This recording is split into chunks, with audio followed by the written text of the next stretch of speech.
तो stomatic opening closing पढ़ते ना, ये क्लोजिंग नहीं है, ये क्लोजिंग हुई तो मर लेगा प्लांट रात को, ये क्लोजिंग है और ये ओपनिंग है। तो क्लोजिंग का मतलब बंद होना या डायमीटर कम हो जाना। अपन ये थोड़ी कहते रात को ट्रांसपिरेशन नहीं होता, कम होता है, समझ गए। ओपनिंग और क्लोजिंग क्या है, डायमीटर का गेम है। किसका गेम है? तो यहां ऑन और ऑफ किसका गेम है, एक्सप्रेशन का लेवल। अगर एक्सप्रेशन का लेवल कम हो रहा है तो वो ऑफ है। न्यू तो एनसीईआरटी पढ़ने के लिए करवाया था, पढ़ ली एनसीईआरटी आगे। अच्छा बच्चों, ट्रांसलेशन वाली एनसीईआरटी रीड की, सारा क्लियर? चलिए, कल हमने किया था लैक ऑपेरॉन, उसमें हमने एक पॉइंट डिस्कस किया था टाइम, ठीक है? आवाज नहीं ठीक है, वॉल्यूम सही है? नहीं नहीं आप मत छेड़ो, ज्यादा है, अब ठीक है। चलो अब सेकंड फेज शुरू करेंगे, ड्यूरेशन, है ना। अब ये एक मीडियम था, बोर्ड पर देखो, ये एक मीडियम था, मीडियम के अंदर ई कोलाई है। हाँ बच्चों, कौन है? हमने मीडियम में क्या ऐड किया, लैक्टोज। हमने मीडियम में क्या ऐड किया? अगर हम मीडियम में लैक्टोज ऐड करेंगे तो एंजाइम्स का फॉर्मेशन होगा नहीं होगा? होगा। अब हमारा अगला क्वेश्चन है कब तक? जब तक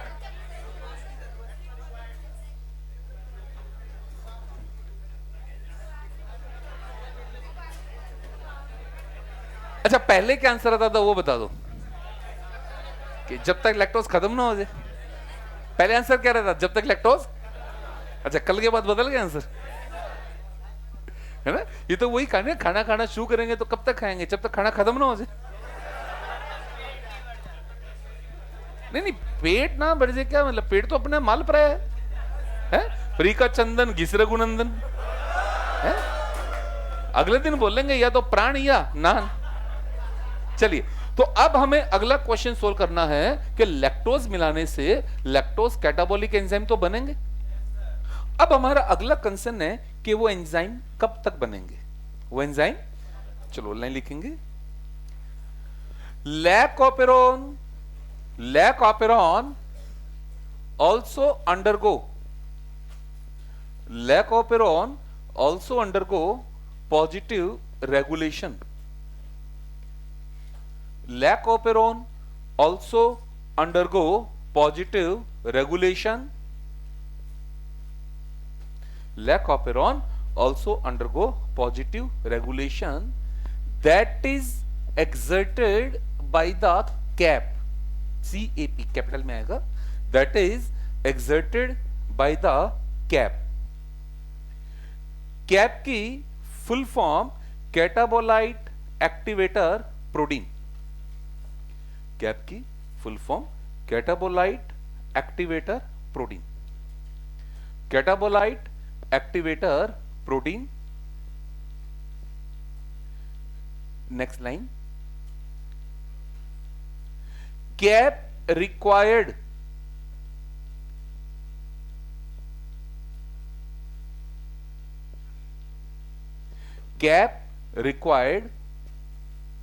CAMP, C small AMP, cap required CAMP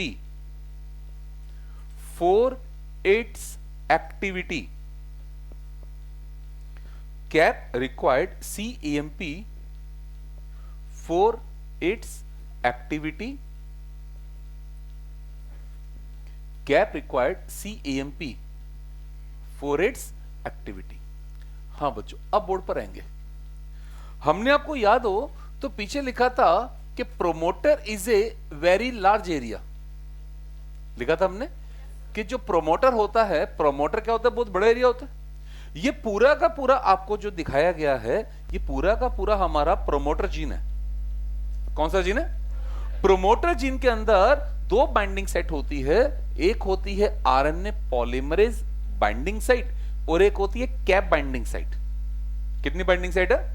कौन कौन सी? कैप बाइंडिंग साइट पर कौन आकर जुड़ता है? कैप।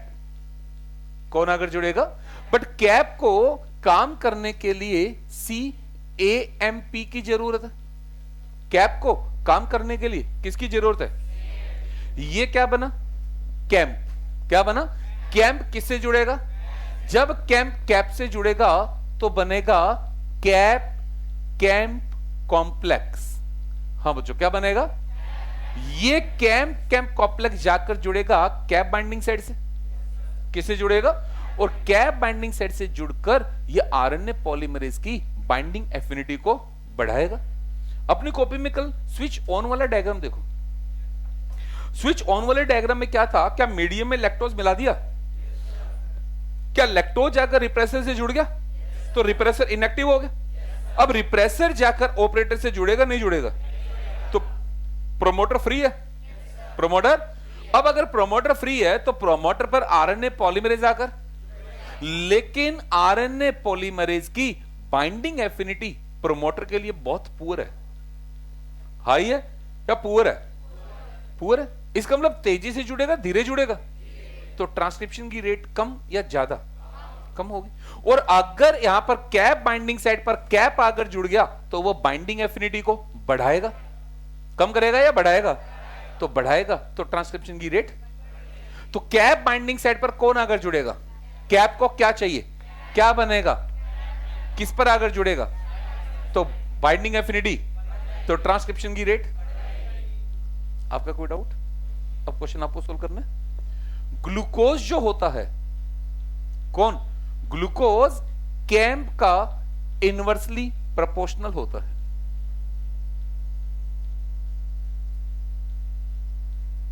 ओके? अगर ग्लूकोज की कंसंट्रेशन ज्यादा है तो कैंप का लेवल, कैंप का लेवल। अब हम कुछ कंडीशंस पे काम करते हैं। अब यहां पर हम एक कंडीशन लेते हैं, लैक्टोज का लेवल क्या है, ग्लूकोज का लेवल क्या है, और हम देखेंगे स्विच क्या है। ये है हमारी कंडीशन।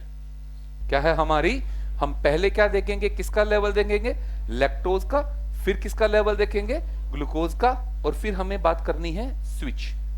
पहले कंडीशन में हमारे पास लैक्टोज हाई है और ग्लूकोज नहीं है।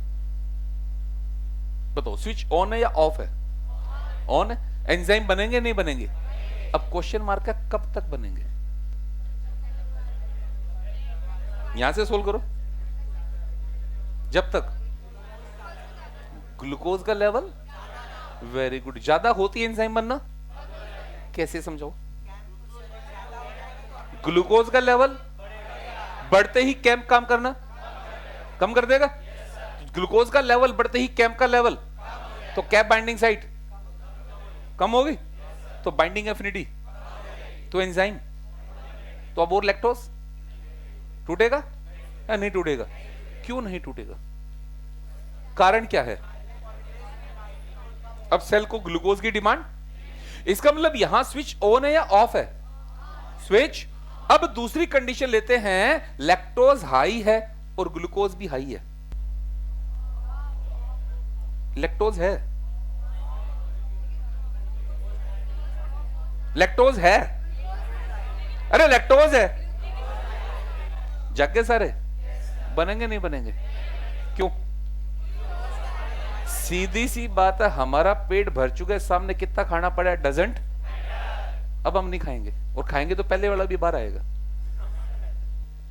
सामने कितना खाना पड़ा उससे कोई फर्क डिपेंड करेगा हमारी डिमांड क्या है। हमारी क्या ग्लूकोज का लेवल हाई है या नहीं है? तो लैक्टोज तोड़ेगा नहीं तोड़ेगा? अच्छा, तीसरा केस, लैक्टोज हाई है, ग्लूकोज लो है, ऑन या ऑफ? क्यों? ग्लूकोज का लेवल लो चला गया, इसका मतलब अब उसकी डिमांड। अच्छा, चौथी कंडीशन, लो लो, ऑन या ऑफ? ऑन। अच्छा, पांचवी कंडीशन, ये लो है, ये हाई है, very good. Last condition, lactose है ही नहीं, ग्लूकोज हाई है, मतलब लैक्टोज नहीं है तो पंगा ही नहीं है, स्विच ऑफ है। लेकिन अगर लैक्टोज है तो ऑन है या ऑफ है? Very good. लैक्टोज अगर है डजंट मैटर, लैक्टोज नहीं देखा जाएगा, देखा जाएगा ग्लूकोज कितना है। क्या देखा जाएगा? क्या देखा जाएगा? अगर लैक्टोज नहीं है फिर तो कोई इश्यू नहीं है, लैक्टोज नहीं है तो स्विच ऑफ है। लेकिन अगर लैक्टोज है अगर तो लैक्टोज देख के काम होगा या ग्लूकोज का लेवल देख के काम होगा? क्या देख के काम होगा? लैक्टोज कितना है डजंट मैटर, देखा जाएगा ग्लूकोज कितना है। ग्लूकोज, अगर सेल के पास सफिशिएंट ग्लूकोज है तो वो लैक्टोज को तोड़ेगा या नहीं तोड़ेगा? क्यों? उसकी डिमांड बोर्ड पर। Lactose is the substrate for the enzyme beta galactosidase and it regulates switch on and off off the, hence it is termed as the, यहां तक तो क्लियर है? अब पढ़ेंगे in the absence of a preferred carbon source such as, क्या कह रहा है ये कि ग्लूकोज अवेलेबल, अब लैक्टोज देंगे तो स्विच पढ़ लो।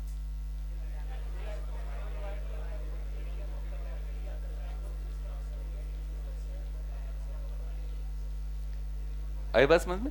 अगर मीडियम में पहले से ग्लूकोज होता, आप कितना भी लैक्टोज दे दो, स्विच ऑन होगा या नहीं होगा? वो स्विच ऑन कब होगा? अगर ग्लूकोज नहीं है और अब लैक्टोज दे रहे हैं, तब तो स्विच ऑन। फिर एक दूसरा कंफ्यूजन आता है लैक्टोज को लेकर और परमीज को लेकर। ये सेल है, ये मीडियम है, सेल के पास ये इसका लैक ऑपेरोन है, लैक ऑपेरोन में ZYA है, ठीक है? यहां Y क्या बनाएगा? परमीज। परमीज कब बनेगा? जब लैक्टोज एंटर करेगा। और लैक्टोज एंटर कब करेगा? जब परमीज होगा। और परमीज कब बनेगा? और लैक्टोज कब जाएगा? तो दोनों कंट्राडिक्शन क्वेश्चन हो गए। तो क्या लिख रहे हैं एनसीईआरटी कि बहुत ही स्लाइड कंसंट्रेशन में परमीज पहले से प्रेजेंट है, बहुत ही स्लाइड कंसंट्रेशन में परमीज पहले से सेल में है, इतना परमीज है? यहां परमीज का लेवल, परमीज का लेवल कम में हाई है, तो थोड़ा सा लैक्टोज आ गया, तो लैक्टोज आती परमीज, तो क्या होगा? बल्क ऑफ द लैक्टोज अब सेल में एंटर करेगा। पहले सारा लैक्टोज जाएगा, थोड़ा सा लैक्टोज जाएगा, थोड़ा सा लैक्टोज जाते ही स्विच ऑन हो गया, तो परमीज का लेवल एकदम से, तो परमीज की कंसंट्रेशन बढ़ गई, तो फिर बल्क ऑफ द लैक्टोज। तो छोटा सा क्वेश्चन है, पहले परमीज बनता है या पहले लैक्टोज एंटर करता है? तो एक थोड़ी सी क्वांटिटी में परमीज पहले से सेल में होता है, तो थोड़ा सा लैक्टोज एंटर करेगा और करते ही एकदम से परमीज की कंसंट्रेशन, तो अब bulk of the lactose enter कर जाएगा। बल्क ऑफ द लैक्टोज क्या लिखा हुआ है? In the absence of a preferred carbon source such as, if lactose is provided in the of the lactose is transported into the through the action of, remember a very low level of expression of lac operon have to be in the all the otherwise lactose. अगली line, the lactose then induce the operon in the following manner. चलो पढ़ लो, simple से language है। the repressor of the is all the, repressor कौन बना रहा है? आइजिन। और आइजिन क्या है? मेंशन लाइन, आगे बढ़ेंगे। From the repressor protein bind to the of the and prevent from the, diagram आपके पास है, चेक करो, स्विच ऑफ, चेक करो, स्विच ऑफ डायग्राम। हाँ, आइजिन दिख रहा है, क्या बना रहा है? एक्टिव है, इनएक्टिव है, किससे जाकर जुड़ रहा है? ऑपरेटर से जुड़ रहा है, तो आरएनए पॉलीमरेज प्रमोटर से आकर ट्रांसक्रिप्शन, ट्रांसलेशन, प्रोटीन, एंजाइम। अगली लाइन पढ़ेंगे। हाँ, in the presence of the inducer such as the, और the repressor is by the with the, this allow RNA access to the and transcription. Switch on diagram देखो, क्या medium में lactose मिला दिया? क्या लैक्टोज जाकर रिप्रेसर से interact कर गया? इंटरेक्ट करने से क्या रिप्रेसर इनएक्टिव हो गया? अब रिप्रेसर जाकर ऑपरेटर से जुड़ेगा, तो आरएनए पॉलीमरेज प्रमोटर पे आकर जुड़ जाएगा या नहीं जुड़ेगा? तो फिर ट्रांसक्रिप्शन, ट्रांसलेशन, प्रोटीन, एंजाइम। कोई doubt? Essentially sorry, essentially the regulation of lac operon can also be visualized as regulation of the synthesis by substrate। कौन था? लैक्टोज। लैक्टोज ने क्या बनवाया? एंजाइम। वो एंजाइम लैक्टोज को तोड़ेंगे तो टूटने से ग्लूकोज बनेगा। क्या ग्लूकोज भी इसका कहीं ना कहीं रेगुलेशन करेगा या नहीं करेगा? वो एक्सटर्नल होगा या इंटरनल होगा ना? वो इंटरनल। वो क्या होगा? केवल एक्सटर्नल फैक्टर काम करेगा या इंटरनल फैक्टर भी? जीन एक्सप्रेशन केवल एनवायरमेंटल फैक्टर पे डिपेंड करता है या इंटरनल एनवायरमेंट पे भी? आप एनवायरमेंट को कांस्टेंट रखें तब भी क्या इंटरनल फैक्टर के अकॉर्डिंग एक्सप्रेशन की रेट बदलेगी क्या? अपने आप लगा लो बच्चों स्ट्रेस फैक्टर। हमारी बॉडी का जो स्ट्रेस फैक्टर होता है, कई बार स्ट्रेस फैक्टर क्रिएट होता है ना, तो उसे बॉडी के अंदर एकदम से स्ट्रेस हार्मोन का कंसंट्रेशन, बाहर का एनवायरमेंट वही है, बाहर का एनवायरमेंट, उसके बाद भी क्या बॉडी के अंदर जीन का एक्सप्रेशन रेट कांस्टेंट चलता है, कम ज्यादा होता है? बॉडी की डिमांड क्या है? बॉडी की डिमांड क्या है? क्या उसके अकॉर्डिंग भी जीन का एक्सप्रेशन कम ज्यादा होगा नहीं होगा? तो केवल एनवायरमेंट का रोल है, केवल इंटरनल या दोनों एक साथ? एक्सटर्नल भी देखा जाएगा और इंटरनल भी देखा जाएगा। नेक्स्ट लाइन, हाँ, रिमेंबर ग्लूकोज और galactose can not act as a for the, कौन है इंड्यूसर? लैक्टोज। ग्लूकोज या galactose inducer. Next line, can you think for how long the lac of operon would be express in the presence of, जब तक lactose खत्म नहीं हो जाता? अच्छा, आंसर बदल जाएगा तो चेंज कर लोगे? पिछले साल तो क्या था मेरे को भी पता है, जब तक लैक्टोज खत्म ना हो जाए। सही आंसर बोलो। अगला पढ़ो, regulation of lac operon by repressor is referred as the, repressor जब जाकर जुड़ेगा तो रिप्रेसर का काम क्या है? ट्रांसक्रिप्शन को रोकना या ट्रांसक्रिप्शन होने देना? और एक्टिवेटर अगर जुड़ेगा तो एक्टिवेटर ट्रांसक्रिप्शन की रेट को बढ़ाता है या कम करता है? और रिप्रेसर तो जो कम करता है वो क्या कहलाएगा, नेगेटिव या पॉजिटिव? क्या लैक ऑपरेशन का पॉजिटिव रेगुलेशन भी होता है? अगली लाइन पढ़ो,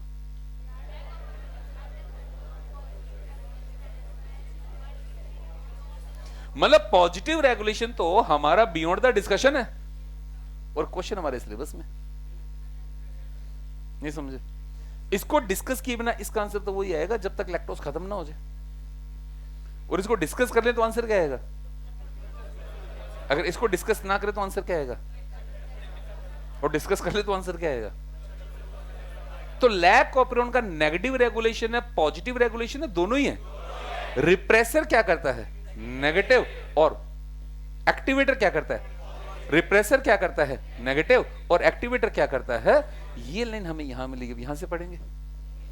in prokaryote control of the rate of is the predominant side for the control of, in a transcription unit, in a transcription unit the activity of RNA polymerase, बस अब धीरे, in a the activity of at a given, बस promoter पर RNA polymerase bind होगा या, दोनों possibility है। आगे पढ़ो, is in turn regulated by the interaction with the accessory which affect its ability to recognize, हाँ बच्चों ये कौन है? कौन अगर जुड़ेगा? जुड़ेगा या नहीं जुड़ेगा? जुड़ भी सकता और वो डिपेंड करेगा असेसरी प्रोटीन की इंटरेक्शन पे।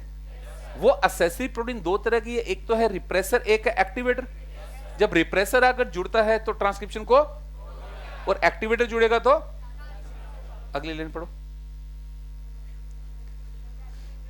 हाँ, these regulatory protein में can act, कौन कौन सा?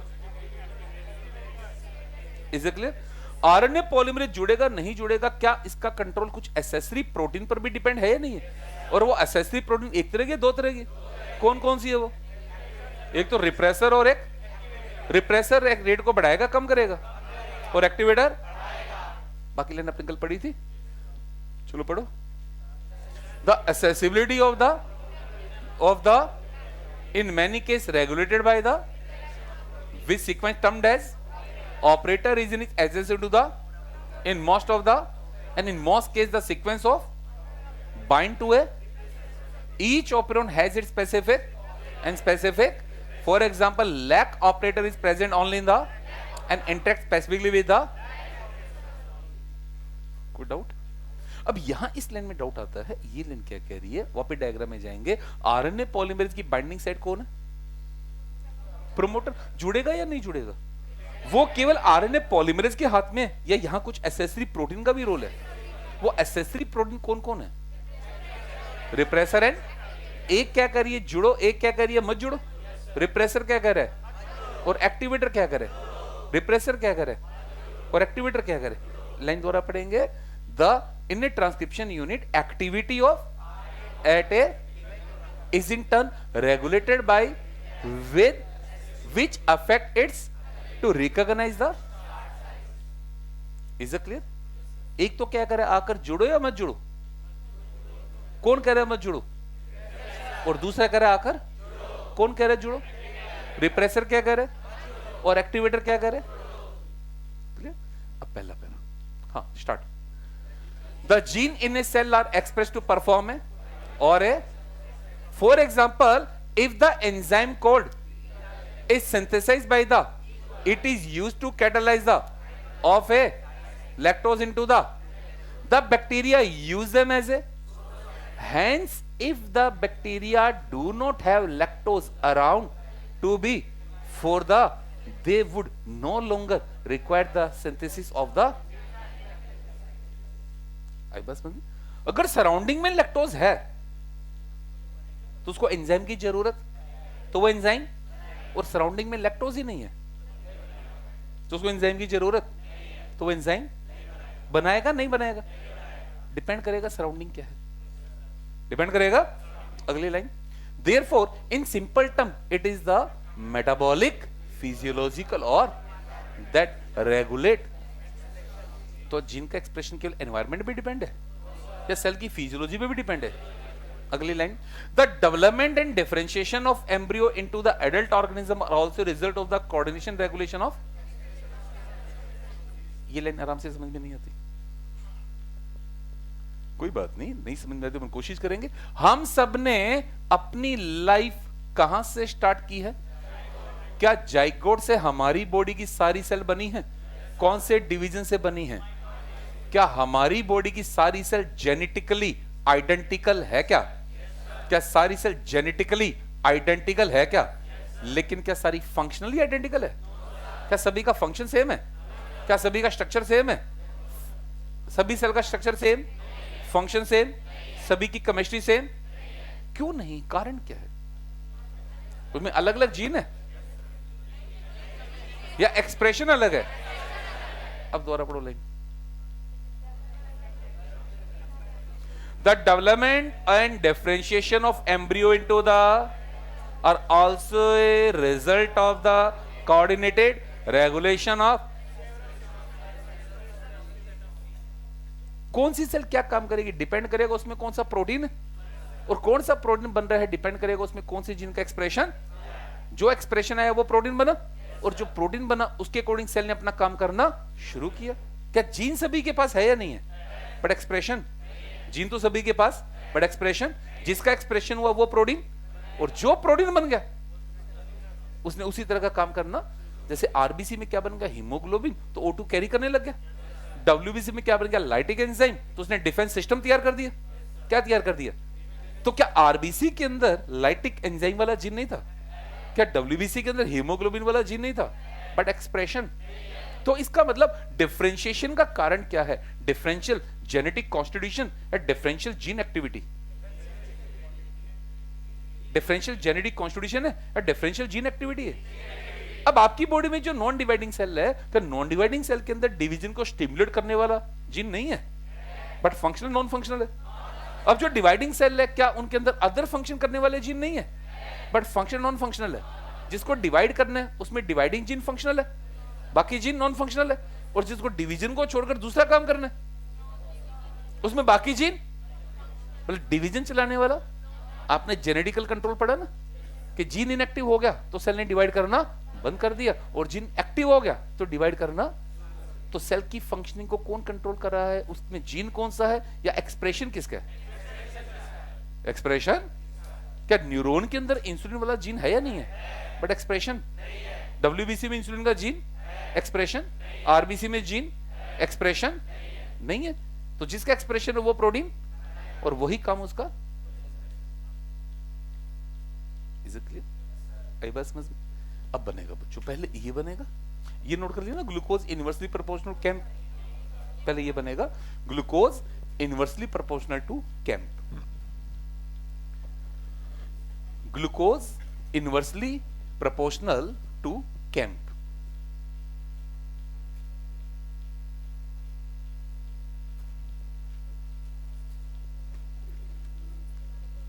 इसको ऊपर डायग्राम पहले केवल ये समझने के लिए है, केवल हमें एक क्वेश्चन का आंसर निकालना था, उसके लिए है कि इन the presence of the lactose, lactose catabolic enzyme will form और नॉट।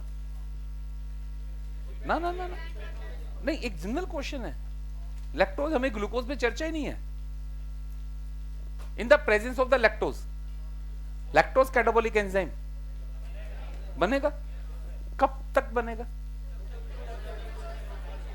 हम ग्लूकोज को कंसीडर कब करेंगे? जब क्वेश्चन ग्लूकोज मेंशन करेगा। समझ गए? आपको मीडियम दिया, क्या बोले? मीडियम में ग्लूकोज है, आपको सॉरी मीडियम में लैक्टोज है, आपको ग्लूकोज पे काम, इसका मतलब वो ग्लूकोज एब्सेंट मान के चल रहे हैं। क्या मान के चल रहे हैं? समझ गए? अगर वो ग्लूकोज देगा तो मानकर चल रहे हैं, वरना मानकर। Is it clear? सिंपल से क्या दिया कि लैक्टोज मिलाया तो लैक्टोज कैटाबोलिक एंजाइम बनेगा। कब तक बनेगा? जब तक लैक्टोज खत्म ना हो जाए। और अब दूसरा क्वेश्चन है, आपको मीडियम में लैक्टोज भी दिया है, ग्लूकोज भी दिया, दोनों को कंसीडर करके चलना है। Is it clear? आपको ग्लूकोज कब मानना है? जब क्वेश्चन देगा, वरना आपको ग्लूकोज मानना नहीं है। स्विच ऑन ऑफ कर लोगे? एक बार टैली करते हैं। पहले में तो ऑन है, कोई दिक्कत नहीं है। सेकंड केस में ऑफ, थर्ड केस में ऑन, फोर्थ केस में ऑन, फिफ्थ केस में ऑफ, सिक्स्थ केस में ऑफ।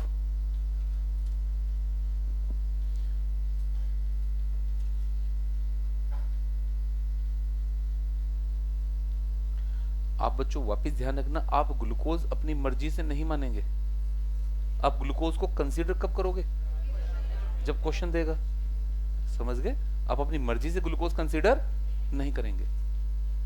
क्वेश्चन देगा तो वो कंडीशन को लेके चलेंगे, वरना वो कंडीशन लेकर नहीं चलनी है।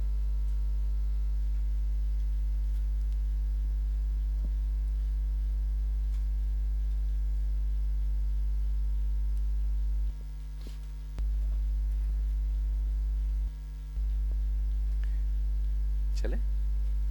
तो अब मैं यहां पर यह कह सकता हूं कि मैक्सिमम रेट ऑफ एक्सप्रेशन कब होगा? कि जब लैक्टोज हो और ग्लूकोज ना हो। मतलब एक बात बताओ, फर्स्ट केस में या फिर थर्ड केस में? मैक्सिमम फर्स्ट में या थर्ड में? फर्स्ट में रेट ऑफ एक्सप्रेशन सबसे ज्यादा रहेगा। तो मैक्सिमम एक्सप्रेशन कब आएगा? जब लैक्टोज तो हो और ग्लूकोज ना हो। Is it clear? अब देसी भाषा में बात कर लें। घर पे जाने के बाद में अगर खाना बना हुआ पड़ा है तो खाओगे या बनाओगे? और बना हुआ नहीं है तो? वेरी गुड, शरीफ बच्चे हमारे। नहीं तो कई बार बच्चे होते गर्म खाना बना हुआ नहीं है तो सर खाना गया बाढ़ में, पहले तो वार्डन का है, पहले तो उसको देख लें अच्छे से ना। अगर खाना बना हुआ पड़ा तो समझ गए? अगर लैक्टोज ग्लूकोज दोनों है तो बनाएंगे या खाएंगे? क्यों बनाएंगे? क्यों एनर्जी वेस्ट करेंगे? अच्छा, लैक्टोज तोड़ के भी क्या चाहिए जब ग्लूकोज ऑलरेडी मिल रहा है? नहीं समझे? ऑलरेडी तो तोड़ेंगे नहीं तोड़ेंगे? बस मैकेनिज्म देखना था। Is it clear? आगे बढ़े। चलो बच्चों, अब एक हेडिंग डालेंगे, mode of regulation. Mode of regulation heading डालकर इसमें दो पार्ट कर लेंगे, एक तरफ पॉजिटिव और एक तरफ नेगेटिव। पॉजिटिव का एग्जाम्पल है एक्टिवेटर और नेगेटिव का एग्जाम्पल है रिप्रेसर। हाँ भाई, लैब कॉपिरोन का कितनी तरह का रेगुलेशन है? दो तरह का। कौन कौन सा? पॉजिटिव एंड, पॉजिटिव कौन करेगा और नेगेटिव कौन करेगा? पॉजिटिव कौन करेगा? एक्टिवेटर। और नेगेटिव कौन करेगा? तो एक्टिवेटर क्या करेगा? ट्रांसक्रिप्शन रेट को बढ़ाएगा या कम करेगा? और रिप्रेसर लिख लेंगे एक्टिवेटर के नीचे, इंक्रीज रेट ऑफ ट्रांसक्रिप्शन।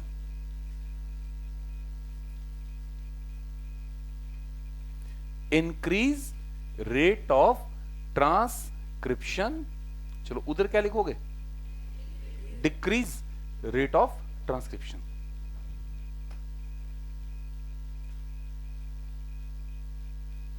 जो एक्सप्रेशन की रेट को बढ़ाते हैं वो क्या होगा, पॉजिटिव एंड नेगेटिव, और जो कम करते हैं वो, तो एक्टिवेटर पॉजिटिव एंड नेगेटिव है और रिप्रेसर है ना। अब एक बात और देखो बच्चों, ये जो हम ऑन और ऑफ की बात करते हैं ना, है ना, ये ऑन और ऑफ किस रेस्पेक्ट में होता है, रेट ऑफ ट्रांसक्रिप्शन, एक्सप्रेशन। अगर एक्सप्रेशन की रेट हाई है तो क्या कहेंगे, स्विच, और अगर लो है तो ऑफ। का मतलब 100% ऑफ नहीं है, ऑफ का मतलब क्या, एक्सप्रेशन का लेवल कम हो गया। अब एनसीईआरटी क्या लिख रही थी, a very low level of expression always occur, a very low level of expression. ये वही कहानी है जब स्टोमेटा पढ़ते हैं ना अपन, तो स्टोमेटा की ओपनिंग क्लोजिंग पढ़ते हैं ना, ये क्लोजिंग नहीं है, ये क्लोजिंग भी तो मर लेगा प्लांट रात को, ये क्लोजिंग है और ये ओपनिंग है।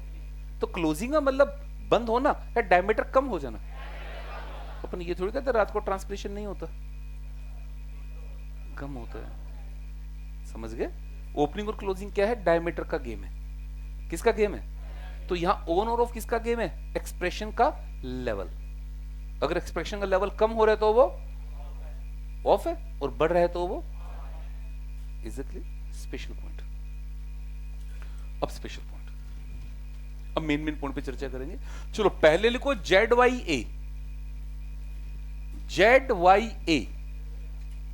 जेड वाई ए क्या है, स्मार्ट है या लग्जरी है, वाह यार जाग रहे हो सारे हैं। जेड वाई ए किस कैटेगरी में आएंगे, स्मार्ट, और आई जीन किस कैटेगरी में आएगा, हाउसकीपिंग। बिल्कुल सही, जेड वाई ए स्मार्ट और आई किस कैटेगरी में आएगा, हाउसकीपिंग।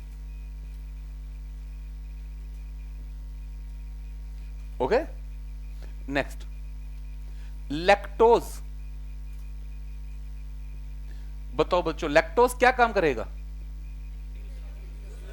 Inducer, substrate, switching. भूल भाल गए, तीनों काम करेगा। लिखो, पहला इंड्यूसर, दूसरा सबस्ट्रेट और तीसरा switching. Inducer, substrate, switching.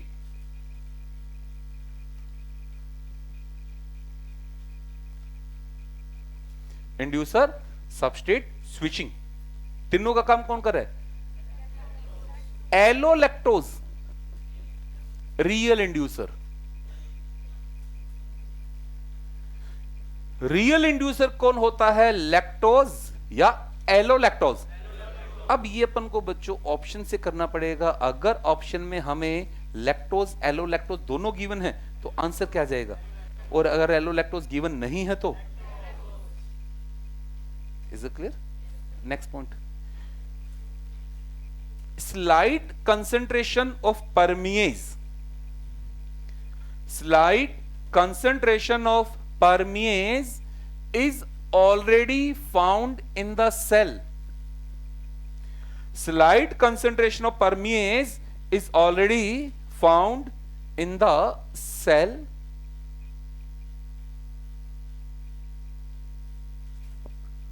Otherwise lactose is unable. Otherwise lactose is unable to enter in the cell.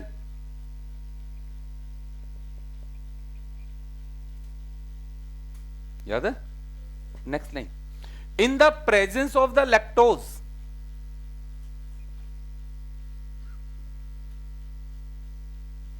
in the presence of the lactose, lactose catabolic enzyme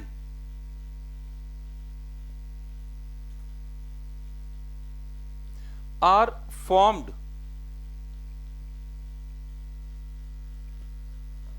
Lactose catabolic enzyme are formed until बोलो answer. बोलो बोलो। Glucose level become high until glucose level become high. Until glucose level become high. Next line. Glucose work as a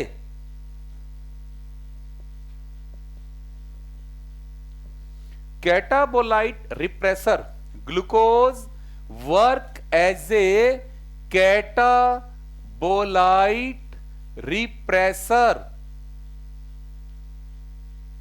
of lactoperon. नहीं रुको रुको रुको। Glucose work as a catabolite repressor of lactose. Glucose work as a catabolite repressor of lactose. ये direct समझ नहीं आएगा। आप medium में ग्लूकोज और लैक्टोज दोनों रखोगे तो लैक्टोज कैटाबोलिज्म होगा नहीं होगा? दोबारा पढ़ो लाइन।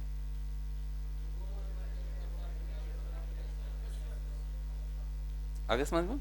ग्लूकोज की प्रेजेंस लैक्टोज का कैटाबोलिज्म होने देगा या रोक देगा? एम्स में है वो क्वेश्चन है। Presence of glucose work as a catabolite repressor of lactose. Catabolite repressor of. Done. अब लास्ट पॉइंट बोर्ड पर। इस साल का जो क्वेश्चन था, इस साल का आपका क्वेश्चन था कि आई जीन में एक म्यूटेशन हुआ। आई जीन में क्या हुआ? म्यूटेशन होने के बाद आई जीन ने रिप्रेसर बनाया। क्या बनाया? लेकिन बनने वाले रिप्रेसर के अंदर लैक्टोज बाइंडिंग साइट नहीं रही। इस साल का क्वेश्चन याद है किसी को? याद ही नहीं है question. I gene undergo mutation and form A repressor that do not have the lactose binding site. Repressor तो बन गया या नहीं बना, बट उसमें लैक्टोज बाइंडिंग साइट। तो बोलो स्विच क्या रहेगा? ऑफ रहेगा। ऑन हो ही क्यों? यहां बनने वाला रिप्रेसर तो एक्टिव होता है। क्या होता है? उसको इनएक्टिव कौन करता है? कब करता है? जब लैक्टोज जाकर जुड़ेगा और इसमें लैक्टोज बाइंडिंग साइट है ही नहीं।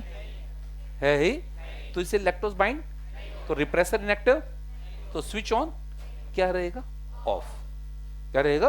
तो हमने बीच में डिस्कस किया था कि क्या जरूरी है क्या कि म्यूटेशन से हमेशा सेम प्रोटीन ही बने? सेम प्रोटीन भी बन सकता है, डिफरेंट प्रोटीन भी बन सकता है, और नॉन फंक्शनल भी। तो उसने क्या किया? म्यूटेशन हो गया, म्यूटेशन से प्रोटीन बना, रिप्रेसर तो बना, बट वो एक अलग रिप्रेसर बन गया जिसके पास लैक्टोज बाइंडिंग साइट नहीं रही। लैक्टोज बाइंडिंग, तो इसका मतलब वो कभी भी इनएक्टिव क्या रहेगा? हमेशा एक्टिव रहेगा। तो अब एंजाइम का फॉर्मेशन क्यों स्विच ऑन हो ही। It is all about the lac operon, जो हमारे सिलेबस में फुल डिटेल है। अब next heading tryptophan operon. Tryptophan operon हमारे सिलेबस में नहीं है, तो हम इतना डिटेल नहीं करेंगे जितना अपन ने लैक्टोपेरोन को किया है। केवल सर्टेन पॉइंट बोर्ड पर आ जाओ। हाँ, वो समझाना था, लिखाना थोड़ी था। क्वेश्चन इस साल जो है वो समझाना था बोर्ड पर। हाँ भाई, ट्रिप्टोफैन एक अमाइनो एसिड होता है। अच्छा, एक बार ट्रिप्टोफैन को रोकते हैं, एक सिंपल सी बात करते हैं। आपको अपनी बॉडी का हार्मोनल सिस्टम याद है? उसी पे बेस है पूरा, हार्मोनल सिस्टम पे बेस है। Is it clear? क्या हमारी बॉडी में हार्मोन बनाने की पावर है या नहीं है? लेकिन हार्मोन कब तक बनेंगे? जब जैसी बॉडी के पास अपने सफिशिएंट हार्मोन आ गए तो हार्मोन बनेगा, बनना बंद हो जाएगा। कौन बंद करेगा? खुद हार्मोन अपना सिंथेसिस, नेगेटिव फीडबैक। सेम कहानी है। डन। ट्रिप्टोफैन एक अमाइनो एसिड है। हाँ बच्चों, क्या है? जो बनता है कोरिज्मिक एसिड से। किसमें बनता है? आपको याद नहीं करना, टेंशन ना लो। ओके, यहां पर 5 सिस्टोन है। कितने सिस्टोन है? तो 5 पॉलीपेप्टाइड चेन बनी। तुम्हें याद नहीं करनी, बस समझनी है। तो तो इन पांचों पॉलीपेप्टाइड चेन ने 3 एंजाइम का काम किया और तीनों ने मिलकर कोरिज्मिक एसिड को किस में बदल दिया? सेल खुद ट्रिप्टोफैन बना सकती है, नहीं बना सकती, बट कब तक बनाएगी? जब तक उसकी, अब शुरू हो जाओ, कौन है ये? आई जीन क्या बनाता है? बट वो रिप्रेसर एक्टिव है या इनएक्टिव है? इनएक्टिव रिप्रेसर को क्या कहा जाता है? Apo repressor. क्या कहा जाता है? जाकर ऑपरेटर से बाइंड नहीं करेगा तो आरएनए पॉलीमरेज आकर, तो ट्रिप्टोफैन कब तक? जब तक उसकी, जैसे ही ट्रिप्टोफैन की कंसंट्रेशन बढ़ गई, कंसंट्रेशन, ट्रिप्टोफैन जाकर रिप्रेसर से जुड़ेगा, रिप्रेसर को क्या कर देगा? आगे अपने आप कर लो। कौन रोक रहा है ट्रिप्टोफैन का सिंथेसिस? खुद ट्रिप्टोफैन। प्रोसेस से बन क्या रहा है और सिंथेसिस भी कौन रोक रहा है? That is called negative. अब तुम सुनो शुरू से। हाँ भाई, स्विच ऑन है या ऑफ है? ऑन है या ऑफ है? ऑन को ऑफ करना है या ऑफ को ऑन करना है? इंड्यूसिबल है, रिप्रेसिबल है? बोलते चलो। कैटाबोलिक है, एनाबोलिक है? अच्छा, फॉर्मेटिव है, डिस्ट्रक्टिव है? कुछ बना रहा है या तोड़ रहा है? कैटाबोलिक है, एनाबोलिक है? Catabolic, anabolic? Inducible, repressible? Switch off है या ऑन है? ऑन को क्या करना है? ऑन को क्या करना है? कोई डाउट? कितने सिस्टोन है? कितने सिस्टोन है? बनने वाला रिप्रेसर एक्टिव है, इनएक्टिव है? इनएक्टिव रिप्रेसर का क्या? एपो। और ट्रिप्टोफैन क्या काम कर रहा है? अब ऑप्शन मैं दूंगा, ऑप्शन मैं दूंगा। ट्रिप्टोफैन वर्क एज ए, पहला ऑप्शन रिप्रेसर, वाह बड़ा पेशेंस है। दूसरा एपो रिप्रेसर, तीसरा को रिप्रेसर। को रिप्रेसर क्या काम कर रहा है? कलीग्स, कोलेजियस। ट्रिप्टोफैन रिप्रेसर का काम कर रहा है या रिप्रेसर से जाकर जुड़ रहा है? रिप्रेसर को एक्टिवेट कर रहा है। तो रिप्रेसर है या को रिप्रेसर है? क्या है वो? क्या है वो? बस, इसके अलावा और कुछ नहीं। केवल 5 पॉइंट लिखो। पहला point, repressible operon, repressible operon. दूसरा point, anabolic operon, repressible operon, anabolic operon. तीसरा 5 सिस्ट्रॉन। कितने सिस्टोन है? 5। कितने सिस्टोन है? चौथा पॉइंट, आई जीन। आई जीन क्या बना रहा है? Inactive repressor. हाँ बच्चों, आई जीन क्या बनाता है? इनएक्टिव रिप्रेसर, जिसे क्या कहा जाएगा?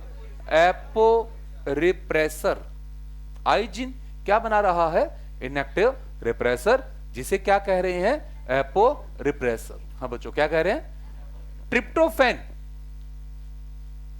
ट्रिप्टोफैन क्या काम कर रहा है? को रिप्रेसर। ट्रिप्टोफैन क्या काम कर रहा है? और last, feed back operon. Feedback operon, एक पॉइंट लिख लेंगे। Feedback operon. Tryptophan is the last product. Tryptophan is the last product that inhibit.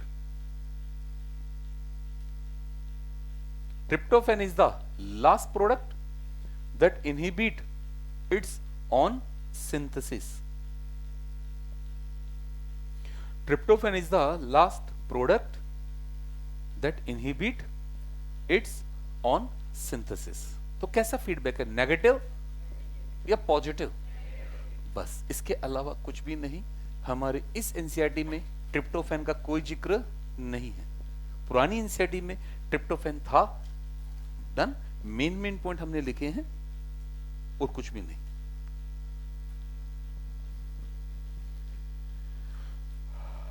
चलो बच्चों, म्यूटेशन।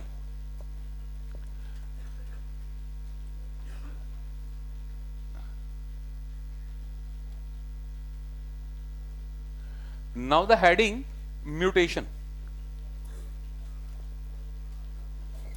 लिखेंगे। Mutation derived from a Greek word mutos,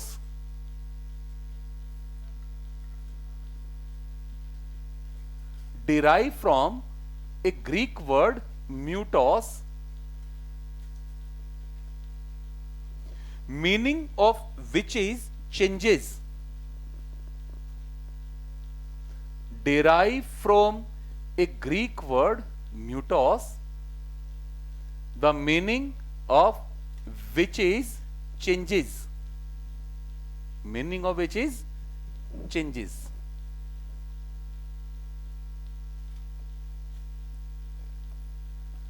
लिख लिया। any type of change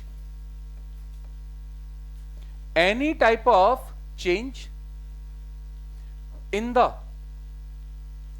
genetic material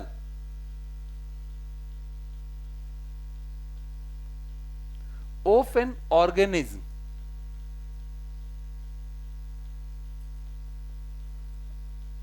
any type of change in the genetic material of an organism, they are of two types।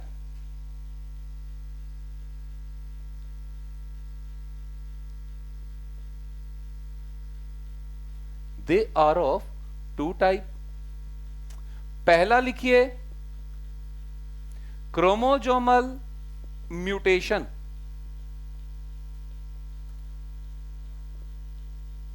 अबे चुपचाप लिख तू copy में। पहला chromosomal mutation और दूसरा जीन म्यूटेशन। पहला क्रोमोजोमल म्यूटेशन और दूसरा जीन म्यूटेशन। और निंजा चचा केजरीवाल है? आप तो महान हो हैं? और आप ही आप हो। बोर्ड पर हमारा रिसेंट बात करेंगे। हमारे लिए जेनेटिक मटेरियल का काम कौन करता है? डीएनए। कौन करता है? डीएनए का एक छोटा सा सेगमेंट जो है वो क्या काम करता है? जीन। क्या काम करता है? और यही डीएनए पैक होकर क्या बनाता है? क्रोमोसोम। क्या बनाता है? अब बताओ what is the meaning of mutation? Change. Meaning of mutation is the, अब वो चेंज हो सकता है जीन लेवल पर आए और हो सकता है वो क्रोमोसोम लेवल पर आए। हो सकता है वो चेंज और हो सकता है वो चेंज। अगर वो चेंज क्रोमोसोम लेवल पर आया तो क्या कहलाएगा? और जीन लेवल पर आया तो वो, क्रोमोसोम लेवल पर आया तो वो, जीन लेवल पर आया तो वो। तो what is the meaning of mutation? किस लेवल पर आ रहा है? किस लेवल पर? अगर जीन लेवल पर आया तो और क्रोमोसोम लेवल पर आया तो कितनी तरह का म्यूटेशन? कौन कौन सा? पहले चीज के लिए पहले बात करते हैं क्रोमोसोमल म्यूटेशन की। क्रोमोसोमल म्यूटेशन का मतलब क्या हो गया? चेंज कहां आएगा? क्रोमोसोम में। अब वो चेंज किस लेवल का है? किस? हो सकता है कि क्रोमोसोम की स्ट्रक्चर में चेंज आए। क्या हो सकता है बच्चों? क्रोमोसोम की। और हो सकता है कि क्रोमोसोम की स्ट्रक्चर में चेंज ना आकर क्रोमोसोम के नंबर में चेंज आए। किस तरह का चेंज आ सकता है? May be in the structure और मे बी इन द, अगर स्ट्रक्चर में चेंज आया तो क्या कहलाएगा? क्रोमोसोमल। और अगर नंबर में चेंज आए तो जीनोमेटिक म्यूटेशन का ही दूसरा नाम है हेटेरोप्लॉइडी। क्या नाम है? दो को एक साथ लेकर चलना है। What is the meaning of mutation? किस लेवल पर आया है? क्रोमोसोम लेवल पर आया तो, जीन लेवल पर आया तो। पहला पार्ट क्लियर। क्रोमोजोम म्यूटेशन का मतलब क्या हुआ? क्रोमोजोम में किस तरह का चेंज है? अगर स्ट्रक्चर में चेंज है तो, और नंबर में चेंज है तो। क्रोमोजोमल एबेरेशन जो होते हैं वो एनसीईआरटी कहती है more common in the cancerous cell. NCERT कहते हैं मोर कॉमन इन द, क्योंकि इसके सबसे दो पिकुलर केस जो हमारे पास है, सबसे एक्सट्रीम केस जो हमारे पास है, one is the Philadelphia syndrome. Philadelphia syndrome CML, chronic myelogenous leukaemia, leukaemia. और दूसरा केस है बर्किट लिम्फोमा। ल्यूकेमिया, लिम्फोमा दोनों ही डेंजरस कैंसर है, दोनों ही डेंजरस। और दोनों का कारण कौन है? क्रोमोजोमल। तो एनसीईआरटी क्या कहती है? एबेरेशन और more common in cancerous cell, more common in. तो हेडिंग डालोगे chromosomal mutation. Chromosomal mutation any type of change in the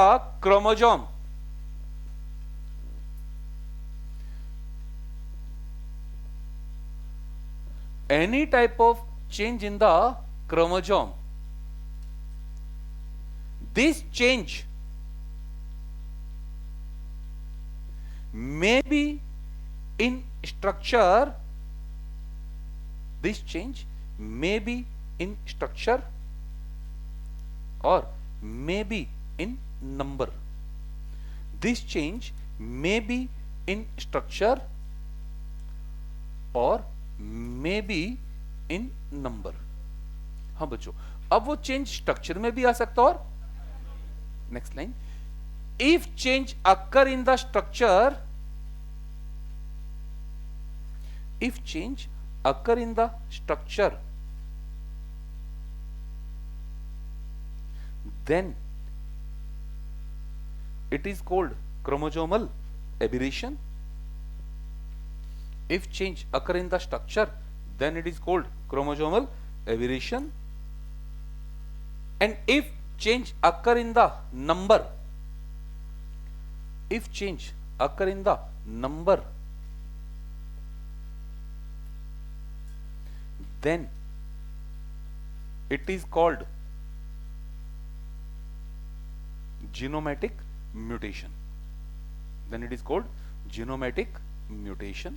तो हेडिंग डालेंगे जीनोमैटिक म्यूटेशन। हाँ बच्चों, अभी हम क्या करें पहले स्टडी? जीनोमैटिक म्यूटेशन।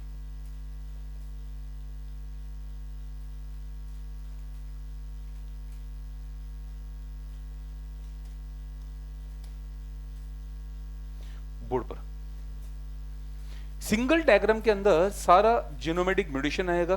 सारे बच्चे बोर्ड पर ध्यान देंगे। हमारी बॉडी की ज्यादातर सेल कैसी होती है? डिप्लॉयड है। कैसी है? डिप्लॉयड सेल का मतलब हमारी सेल में हर एक क्रोमोसोम कितनी बार है? दो बार। एक मैटरनल है और एक पैटर्नल है। एक मैटरनल और एक, यहां क्रोमोसोम नंबर 1 कितनी बार है? दो बार। 2, 3, 4। हर एक क्रोमोसोम कितनी बार है? दो बार। हर एक क्रोमोसोम कितनी बार है?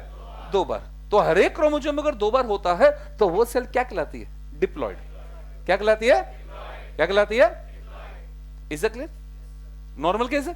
अब एक दूसरा केस लेते हैं हम। यहां एक सेल लेते हैं, ये जो हमारी सेल है, इस सेल के अंदर हमारा हर एक क्रोमोसोम कितनी बार आ गया? नाम दो। यहां इस सेल में कितनी बार आ गया? नाम दो। क्या नाम है? यहां जो चेंज आ रहा है वो एक या दो क्रोमोसोम चेंज हो रहा है या पूरा सेट चेंज हो रहा है? अगर पूरा का पूरा सेट चेंज होएगा तो वो क्या कहलाएगा? यूप्लॉइडी। क्या कहलाएगा? क्या कहलाएगा? और इधर सेल में आओ सारे के सारे। ये जो आपको ये 6 डायग्राम दिखाया है, ये सारी क्या है? डिप्लॉइड है, ट्रिप्लॉइड है, टेट्राप्लॉइड है। सब क्या है? ये सेल क्या है? देखिए बोलो क्या है? डिप्लॉइड है। क्या है? ये भी क्या है? ये क्या है? ये भी, ये भी। लगाओ दिमाग। अब पूरा सेट बदला। या सेट में एक या दो क्रोमोसोम बदले? एक या दो। अगर पूरा का पूरा सेट बदल गया तो क्या कहलाएगा वो? और अगर एक या दो क्रोमोसोम बदले तो? अगर पूरा सेट बदल गया तो? एक या दो क्रोमोसोम बदल गए तो what is the meaning of genomatic mutation? किस में चेंज आ रहा है? नंबर में आ रहा है, स्ट्रक्चर में आ रहा है? अब नंबर में चेंज कितनी तरह से आ सकता है? दो तरह से। कितनी तरह से आ सकता है वो? दो तरह से। क्या है? या तो पूरा का पूरा सेट बदल जाए या सेट का एक या दो। अगर पूरा सेट बदल जाता है तो क्या कहलाएगी वो? और एक या दो क्रोमोसोम बदल गया तो एन्यूप्लोइडी को हम लिखते हैं 2n प्लस माइनस 1 और 2। 2n प्लस माइनस, तो ऊपर वाला केस क्या है? यूप्लोइडी या एन्यूप्लोइडी। और ये केस क्या हो गया? Any type of change in the number is called, any type of change in the number is called that.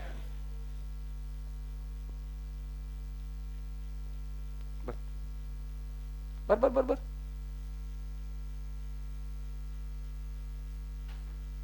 अरे बेटे तू बैठ, जल्दी जल्दी जल्दी। चलिए डन। वो बार बार परेशान हो रहा था, ठीक है? रेस्ट करने दो उसको आराम से। किसी को जाना है साथ? अच्छा नहीं, मैं उदास हो रहे थे तुम। हाँ जी, अगर पूरा का पूरा सेट बदल गया तो, और एक या दो क्रोमोसोम बदले तो? पहला अंतर समझ में। अब एन्यूप्लोइडी में दो केस देखे जाएंगे कि नंबर बढ़ रहा है या, अगर नंबर बढ़ गया तो वो क्या कहलाएगा? हाइपरप्लॉइडी। और अगर नंबर कम हो गया तो वो हाइपोप्लॉइडी। वेरी गुड, आई बात समझ में? अगर नंबर बढ़ गया तो वो, कम हो गया तो वो, तो हाइपर को हम क्या लिखते हैं? 2n प्लस 1 और 2। और हाइपो क्या हो गई? 2n minus. एन्यूप्लोइडी का मतलब क्या है? 2n प्लस माइनस 1 और 2। अगर प्लस हो गया तो, माइनस हो गया तो, प्लस हो गया तो, माइनस हो गया तो। ओके। अब हाइपरप्लॉइडी में देखेंगे, यहां ध्यान देंगे, यहां एक क्रोमोसोम कितनी बार आ गया? 3 बार।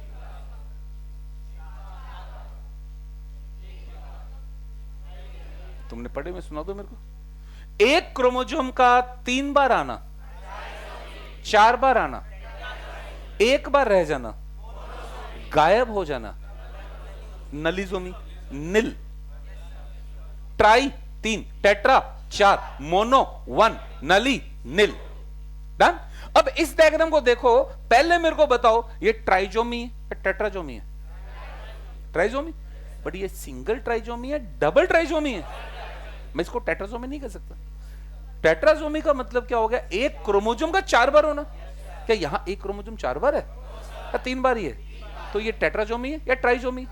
But single trisomy, double trisomy. हमारे में 23 तरह की ट्राइजोमी पॉसिबल है। What is the meaning of trisomy? एक क्रोमोसोम का, तो हमारे में 23 क्रोमोसोम है जो 3 बार हो सकते हैं। Trisomy of first, trisomy of second, trisomy of third. Down syndrome क्या है? Trisomy of 21st। ट्राइजोमी क्या है? डाउन सिंड्रोम क्या है? सिंपल ट्राइजोमी लिखे या ट्राइजोमी ऑफ 21st? क्या मतलब उसका? 21st 3 बार है। 21st। टर्नर सिंड्रोम क्या है? Monosomy of sex chromosome. क्या है? Monosomy of sex chromosome. X note. अरे वाई नोट तो हो ही नहीं सकता। जिंदा रहने के लिए एक्स का होना याद रखो हमेशा। वाई नोट तो कोई है ही। अरे जिंदा रहने के लिए एक्स, एक्स हम सब में है। 2 है, 1 है, डजंट मैटर, बट एक्स सभी में है। एक्स जिंदा रहने लिए एक्स का होना बहुत, तो एक्स तो होगा ही होगा। और एक्स हमेशा एक मदर से आएगा। हमारे पास तो एक ही मदर से आएगा, समझ गए? और तुम्हारे पास एक मदर से और एक फादर से। Is it clear? आगे बढ़े। हाँ, तो एक क्रोमोसोम का 3 बार होना। ट्राइजोमी को हम लिखते हैं 2n plus 1, 2n plus 1, 2n plus 2, 2n plus 1 plus 1। ये बोलो 2n minus 1, 2n minus 2, 2n minus 1 minus 1। उल्टा उल्टा हो गया। उल्टा हो गया, उल्टा हो गया, उल्टा हो गया। सही करते हैं, सही करते हैं।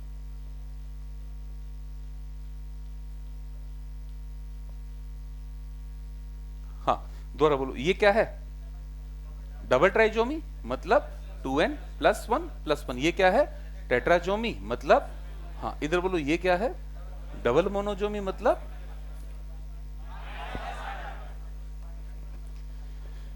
ये क्या हो रहा है? हाँ, 2n माइनस 1 माइनस 1, नलीजोमी 2n। तो कोई डाउट? अब हमें क्या करने हैं? हमें मेनली एग्जाम्पल पे फोकस करना है। किस पे फोकस करना है? ट्राइजोमी के अंदर हमारे पास ऑटोसोमल के भी केस हैं और एलोसोमल के भी केस हैं। ऑटोसोमल के भी केस और ऑटोसोमल के केस हैं Down syndrome, Edward syndrome, Patau syndrome. Down, Edward, Patau, और यहां है सुपर फीमेल, सुपर मेल और क्लाइनी फेल्टर सिंड्रोम।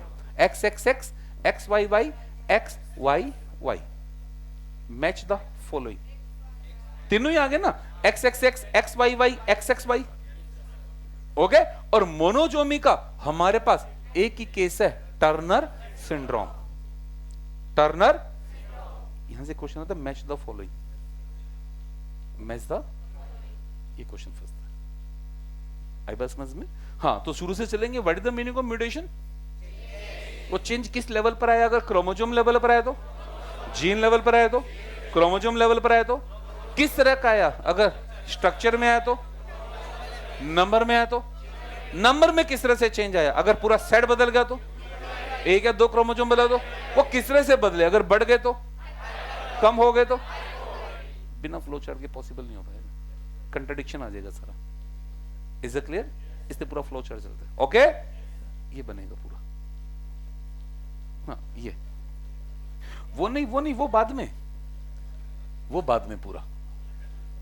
ये क्या हो गया? ट्राइजोमी। क्या हो रहा है आज? ये क्या हो गया? ट्रिप्लॉइड। ये क्या हो गया? टेट्राप्लॉइड। ये क्या हो गया?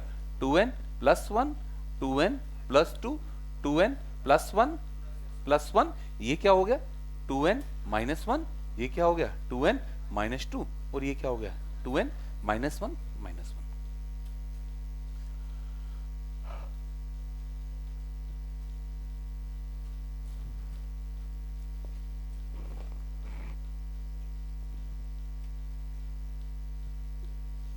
ओए कुड़िए, तू इतना डरती है, डॉक्टर बन के तू करेगी क्या? हे राम, एक डायग्राम बनाने में तेरे को जोर आ रहा है, और ये सेल है या अंडा है? इसमें क्रोमोसोम क्या इसके बाहर लटकाएगी कान के? बेटा मेरे को बोर्ड चाहिए, मैं रफ करूंगा बोर्ड, जल्दी कर। टुडे इज द वेडनेसडे ना, आज वेडनेसडे हो गया ना, मतलब कल हमारा म्यूटेशन खत्म हो जाएगा।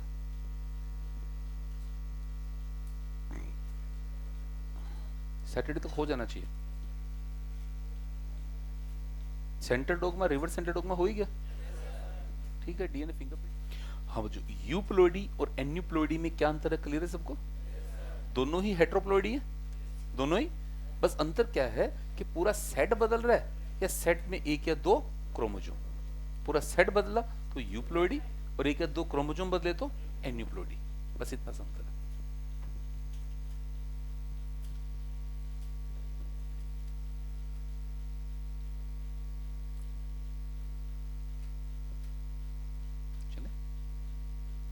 चलें जी? क्या बेटा सो जाते हो तुम लोग? जागो मोहन प्यारो।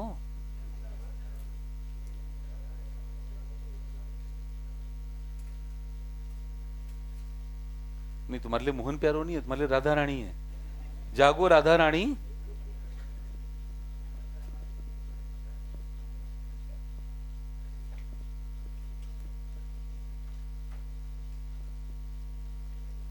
ये मोहन तो हमारे लौंडे हैं, कभी मोहन थे, अब तो ये चंडाल हैं।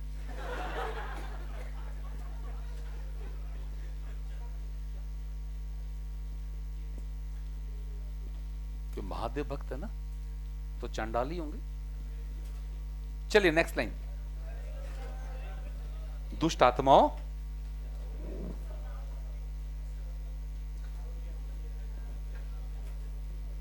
चलें पुत्रों, नेक्स्ट लाइन। अरे कमबख्तों, on the basis of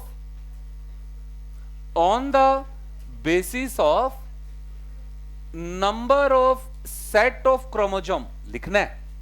on the basis of number of set of the chromosome, on the basis of number of set of the chromosome, cell are of following type। on the basis of number of set of the chromosome, cells are of following type। और बच्चे board पर, इस cell में कितने set हैं? एक ही set है। अगर किसी सेल में एक ही सेट होता है तो वो सेल क्या कहलाएगी? मोनोप्लॉइड एक्स। क्या कहलाएगी? मोनोप्लॉइड एक्स। अब बोलते हैं चलो, very good. Triploid, very good. ये भी बोल दो, डन। ये क्या हो गया? Haploid, diploid, triploid, tetraploid. अगर दो से ज्यादा सेट होता है तो हम उस सेल को क्या कह देते हैं? पॉलीप्लॉइड। क्या कह देते हैं? क्या लाइन लिखी है देखो आपने, on the basis of number of set of the chromosome, cells are of following type. एक ही सेट है तो मोनोप्लॉइड, दो है तो डिप्लॉइड, तीन है तो टेट्रा, चार है तो, पांच है तो, दो से ऊपर जाते ही पॉलीप्लॉइड, दो से ऊपर जाते ही। ये बच्चों अब एक सेल है, बताइए ये सेल कैसी है? डिप्लॉइड। अब डिप्लॉइड सेल को मैं दो तरह से मॉडिफाई कर रहा हूं, एक ये सेल ले रहा हूं और ये सेल ले रहा हूं। अब बताओ, अब जो मैंने ऊपर सेल बनाई है ये क्या बन गई? टेट्राप्लॉइड। ये क्या है? डिप्लॉइड। क्या है? अब बोलो, टेट्राप्लॉइड। क्या बन गई? दोनों में कुछ अंतर नजर आ रहा है?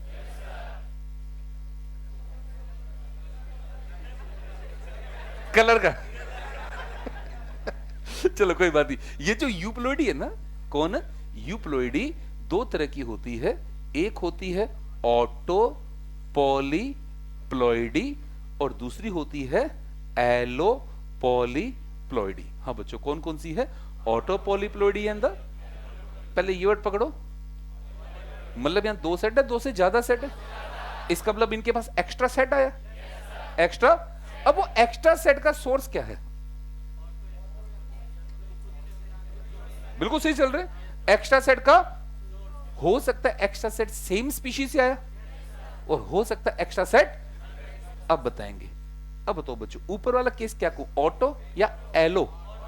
नीचे वाला, ये सेल मेरी 2x है, इसको मैं लिखता हूं कैपिटल ए कैपिटल। मैं एक सेट को कैपिटल ए से दिखा रहा हूं, तो ये सेल क्या बनेगी? Capital A capital. ये बोलो 2x है 4x है? क्या है? Capital A capital A capital A. ये क्या है? 4x but capital A capital A capital B capital B. Polyploid का मतलब क्या हुआ? दो सेट या दो से ज्यादा?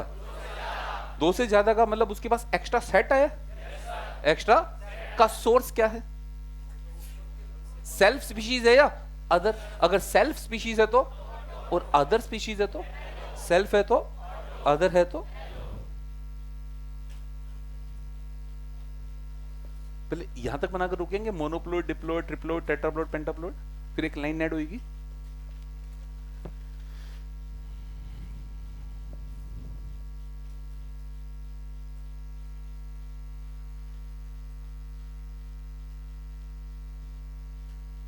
सेट ऑफ क्रोमोसोम्स के बेस पर हमारी जो सेल है मोनोप्लॉइड है, डिप्लॉइड है, ट्रिप्लॉइड है, टेट्राप्लॉइड है, पेंटाप्लॉइड है।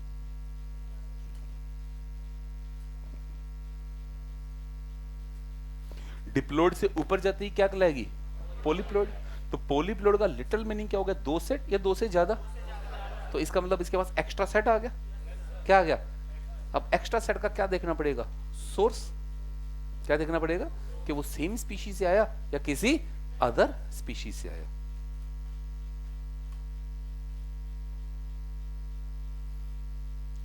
तू भाई डंडियों की लेंथ भी बोर्ड पे देख के बनाएगा। चलो नेक्स्ट लिखेंगे, polyploid cell have extra set of chromosome. Polyploid cell have extra set of chromosome. क्यों बच्चों मैंने ये लाइन क्यों लिखी? क्योंकि हमारी जनरल स्टडी तो डिप्लॉइड पे रहेगी। ज्यादातर सेल क्या है? डिप्लॉइड है। अगर कोई पॉलीप्लॉइड है इसका मतलब इसके पास एक्स्ट्रा सेट है, इसके पास on the basis of source of this extra set of chromosome. Polyploid cell have extra set of chromosome. ये लाइन क्लियर है? On the basis of source of extra set of chromosome. On the basis of source of extra set of chromosome. On the basis of source of extra set of chromosome, on the basis of source of extra set of chromosome, polyploidy is of two type. Polyploidy is of two type. क्या अंतर है auto और yellow में? बात समझ में आई?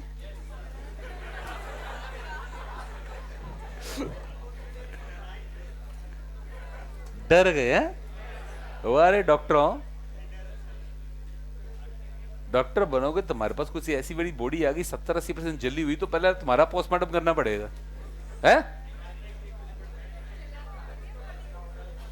क्या कह रही है?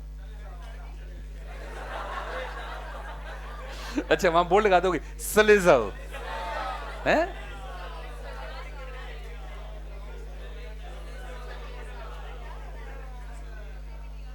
क्या हुआ? अब चलें? चलो बेटा next line. Colchicine is used to induce polyploidy. Colchicine is used to induce polyploidy. याद है सेल बायो में? Colchicine is used to induce polyploidy, commonly called mitotic poison. Commonly called mitotic poison. Mitotic poison arrest cell division in metaphase. Colchicine metaphase. Colchicine is used to induce polyploidy. Commonly called mitotic poison arrest cell division in metaphase. It does not allow formation of spindle fiber.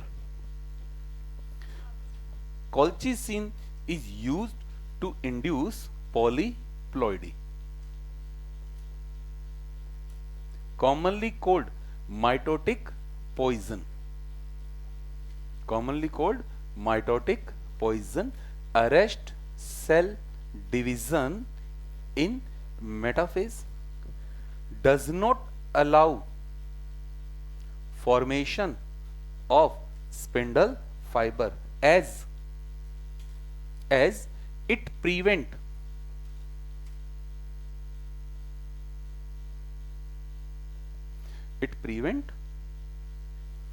assembly of microtubule,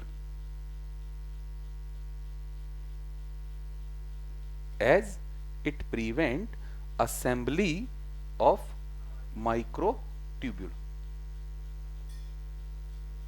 okay हाँ बच्चों, ये जो colchicine है कौन है? Colchicine को हम कहां काम लाते हैं? पॉलीप्लॉइडी बनाने में।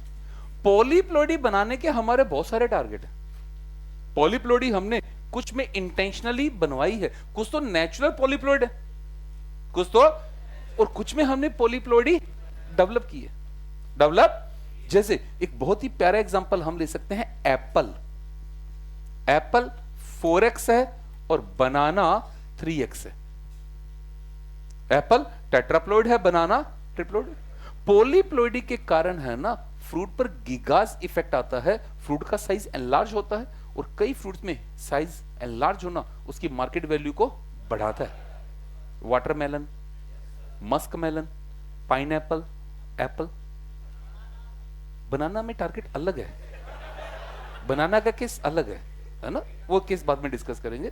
पहले तो एप्पल की बात करते हैं। फ्रूट का साइज अगर बड़ा होगा तो उसकी मार्केट वैल्यू बढ़ेगी।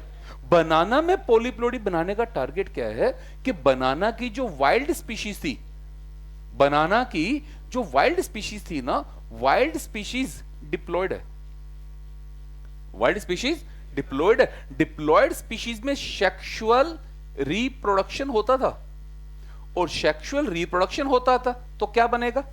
बट बनाना के जो सीड है ना, सीड बहुत लार्ज होते हैं, सीड का साइज बहुत बड़ा है, तो सीड का साइज बहुत बड़ा होने का फ्रूट की वैल्यू नहीं रही, फ्रूट की। तो बनाना की डिप्लॉयड स्पीशीज को ट्रिप्लॉयड बनाया गया। क्या बनाया गया? अगर हम ट्रिप्लॉयड ले आए तो ट्रिप्लॉयड में सेक्सुअल रिप्रोडक्शन नहीं होगा, तो इसका मतलब सीड नहीं बनेगा। तो बनाना का जो अपन फ्रूट खाते हैं ना, इसके अंदर जो बीच में छोटे छोटे ब्लैक कलर के स्पॉट हैं, वो उसके अनफर्टिलाइज ओव्यूल है, अनफर्टिलाइज।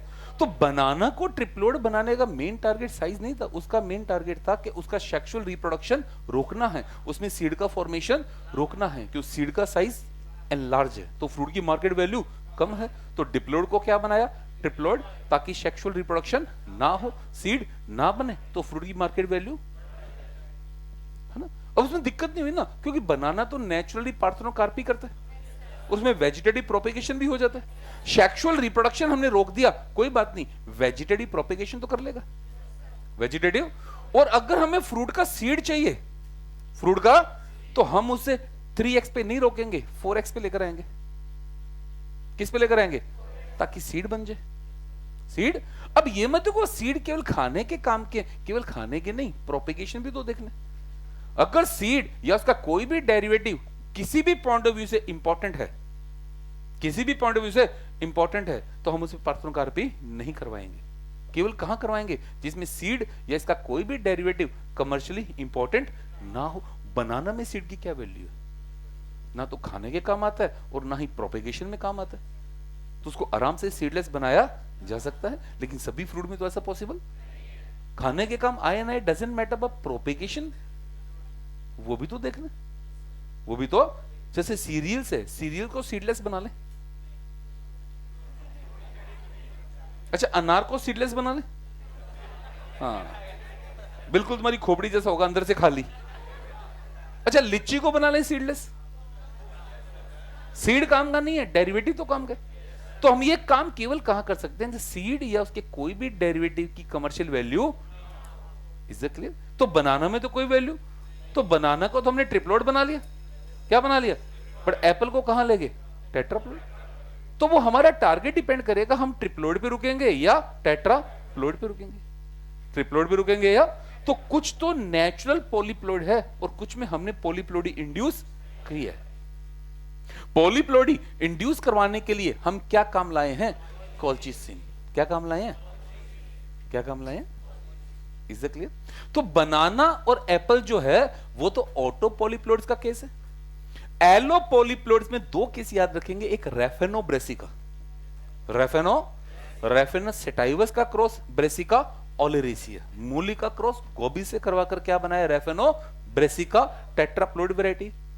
और दूसरा ट्रिटिकेल्स, ट्रिटिकम एस्टाइवम, गेहूं, सीकेल सीरियल राई, तो गेहूं का क्रॉस राई से करवाकर क्या बनाई गई? ट्रिटिकेल्स। ट्रिटिकेल्स हमारे पास दो तरह की है, hexaploid and the octaploid, hexaploid and the, hexaploid and the. तो ये ऑटो का केस है या एलो का केस है? ये किसका केस है और ये? तो ये हमारा पहला सेक्शन है पूरा जीनोमैटिक। ये हमारा अभी बाकी है, बट मैंने फ्लो चार्ट पूरा कर दिया है क्रोमोसोमल म्यूटेशन का। जीन म्यूटेशन काफी कुछ डिस्कस कर चुके हम। क्रोमोसोमल म्यूटेशन में दूसरा क्रोमोसोमल एबेरेशन है, कल समझा दूंगा। Deletion, duplication, inversion. डिलीशन का एग्जांपल, इसका कोई एग्जांपल नहीं, इसका कोई एग्जांपल नहीं। ट्रांसलोकेशन में दो एग्जांपल, एक सीएमएल और एक बर्किट लिम्फोमा। सीएमएल 9 and 22 और बर्किट लिम्फोमा 8 and 14। समझाऊंगा कल। As a complete flow chart, है ना। तो पेज को हॉरिजॉन्टल रख के पूरा करेंगे, लास्ट में पे कॉपी मेरे को दे दो, लास्ट में इतना सा सेक्शन छोड़ देना बस, समझ गए, जीन म्यूटेशन के लिए। बाकी सारा क्या आ जाएगा, क्रोमोसोमल, थोड़ा कंसाइज करना, जगह बनाना, कोई ना कोई खोपचा खाली चाहिए। हम जो बाकी के पॉइंट है म्यूटेशन के, यार एक्स्ट्रा क्यों करें, इसी में भरेंगे, है ना। तो थोड़ा सा स्पेस रखना, कंसाइज कर लो। तुम्हें कौन सा एग्जीबिशन लगानी है, ठीक है, बाकी कल, ठीक है। Thank you.